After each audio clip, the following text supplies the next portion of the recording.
सेवा ही साधना सेवा ही पूजा। अदानी ग्रुपर अध्यक्ष गौतम अदानी एही दर्शन को जीवन व्रत भाव में ग्रहण करिसेंति। विश्व प्रसिद्ध पुरी रथ यात्रा अदानी अंशग्रहण ओडिशार आध्यात्मिक ऐतिह्य एवं कॉर्पोरेट दायित्वर एक मिश्रण को चिन्हित करिछि।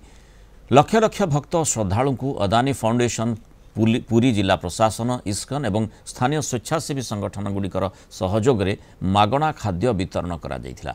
खाद्यर मान और प्रस्तुत प्रणाली परखिथिले निजे गौतम अदानी, तांको पत्नी तथा अदानी फाउंडेशन अध्यक्षा डॉक्टर प्रीति अदानी, तांको बड़ पुओ तथा अदानी स्पोर्ट्स और एसीजेड लिमिटेड एमडी करण अदानी।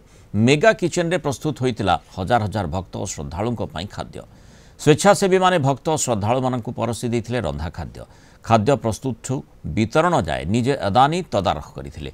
खाद्य वितरण करथवा स्वेच्छासेवी मानकु गौतम अदानी सपरिवार उत्साहित करथिले। मागणारे स्वादिष्ट और पुष्टिकर खाद्य पाई भक्त और श्रद्धालु माने अदानी फाउंडेशन को साधुवाद जणाइछंती।